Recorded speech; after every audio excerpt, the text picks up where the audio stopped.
الجذور الثقافية والتأثيرات الاجتماعية. قضية إنجاب الإناث في الثقافة العربية بتحمل أبعاد تاريخية واجتماعية ممتدة، بتظهر إزاي تأثرت المجتمعات بالموروثات الثقافية القديمة واللي ما زالت في بعض العائلات والمجتمعات في عصرنا الحديث. أنا آية السيد، وفي حلقتنا النهاردة هنعرض الموضوع بالتفصيل. وجهتنا أعماق الذات الإنسانية، وسيلتنا النقاش البناء الهادف، وغايتنا الوصول لبر السلام النفسي. خلفة البنات عليها جدل في الأسرة ما بين محب ليهم وبين مفضل لخلفة الذكور عن الإناث. الحقيقة إن الموضوع ليه جذور ثقافية واجتماعية بترجع لفكرة وأد البنات اللي كانت في العصر الجاهلي في المجتمع الجاهلي.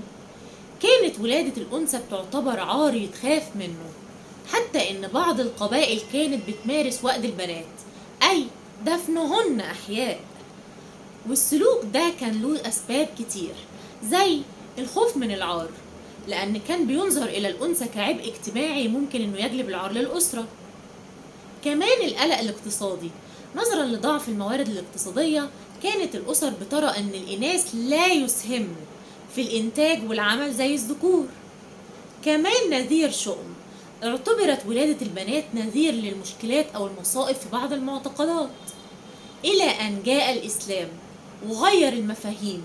مع ظهور الإسلام جاءت نصوص واضحة بتجرم وأد البنات وبتعيد للأنثى قيمتها الإنسانية والاجتماعية، وبتوضح بشاعة الفعل. قال تعالى في القرآن الكريم: وإذا بشر أحدهم بالأنثى ظل وجهه مسودا وهو قضيم يتوارى من القوم من سوء ما بشر به أيمسكه على هون أم يدسه في التراب ألا ساء ما يحكمون. سورة النحل.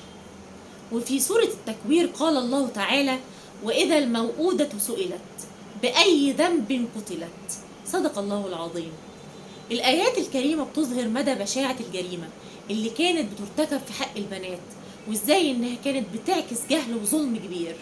كمان الرسول صلى الله عليه وسلم أكد على إن البنت مش عبء، دي باب لدخول الجنة.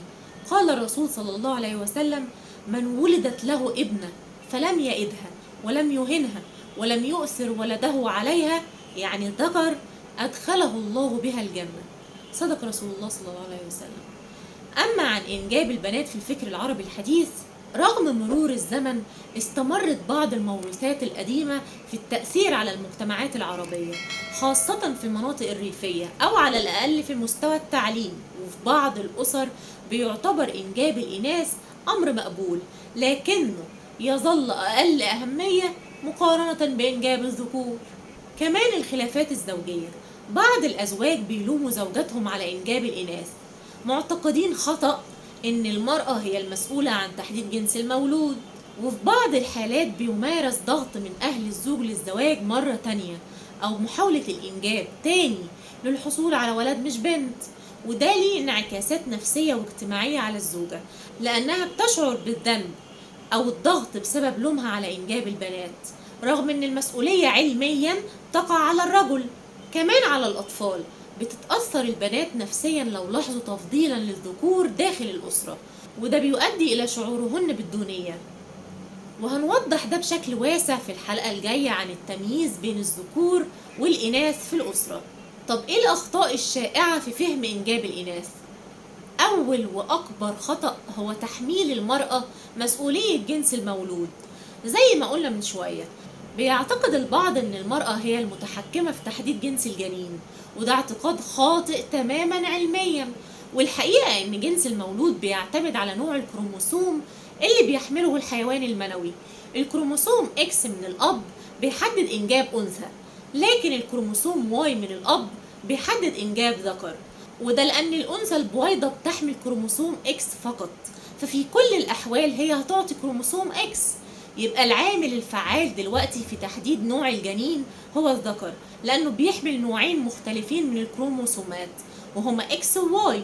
فلو كان الكروموسوم المحمول في الحيوان المنوي هو إكس، إذن هتكون النتيجة أنثى، ولكن لو كان الكروموسوم هو واي فهيصبح نوع الجنين ذكر.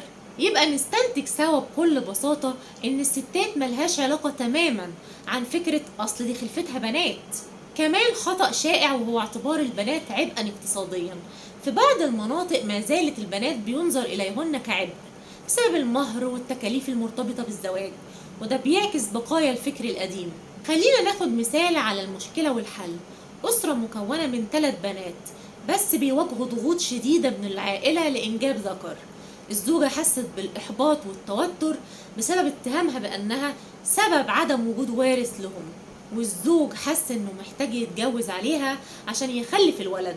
لكن بعد التثقيف الديني والمجتمعي وفهم جميع أبعاد الظاهرة تغيرت نظرة الأسرة، وبدأوا في دعم بناتهم للتعليم والعمل، وأصبحت بناتهم مصدر فخر للأسرة. كمان مثال إيجابي، اعتبرت عائلة معينة إن إنجاب البنات مكسب نظرا لرعايتهن الكبيرة للوالدين في الكبر مقارنة بالذكور، وده ساهم مع الوقت في تغيير نظرة المجتمع المحيط بيهم. طيب إيه الحلول لمواجهة الموروثات السلبية دي؟ أول حاجة التوعية الثقافية، تعزيز التعليم عن الحقائق العلمية المرتبطة بتحديد جنس المولود، وإقامة حملات توعية لتصحيح المفاهيم الخاطئة حول قيمة الإناث. كمان دور رجال الدين في تقديم خطب ومواعظ بتبرز أهمية البنات في الإسلام وتشجع على معاملتهن بالعدل والإحسان والحب والرعاية والاهتمام. كمان الإعلام والدراما، عمل حملات إعلانية توعوية بتلغي فكرة إن الإناث عبء وخلفتهم عار، وبتوضح القيمة الحقيقية للمرأة. كمان إنتاج أعمال فنية بتبرز نماذج إيجابية للعائلات اللي بتفتخر بإنجاب البنات. وأخيرا قضية إنجاب البنات في المجتمعات العربية زي ما قلنا بترتبط بتاريخ طويل من المعتقدات والموروثات، وده بيعكس واقع اجتماعي وثقافي بيحتاج إلى التغيير. ومع وجود تقدم كبير في بعض المناطق، إلى أن لسه محتاجين إلى جهود مجتمعية مكثفة للتخلص من المفاهيم السلبية وإعلاء قيمة الإناث كجزء أساسي من نسيج الأسرة والمجتمع، عشان يعم السلام والهدوء والاستقرار في الأسرة وبالتالي المجتمع ككل. وبكده تكون خلصت حلقتنا النهاردة. مستنية تعليقاتكم واستفساراتكم، وقولولي ازاي نقدر نغير التفكير ده عن إنجاب البنات، واقترحولي مواضيع جديدة عايزين نناقشها في الحلقات اللي جاية. كنت معاكم أنا آية السيد من برنامجكم رحلة سلام. مع السلامة.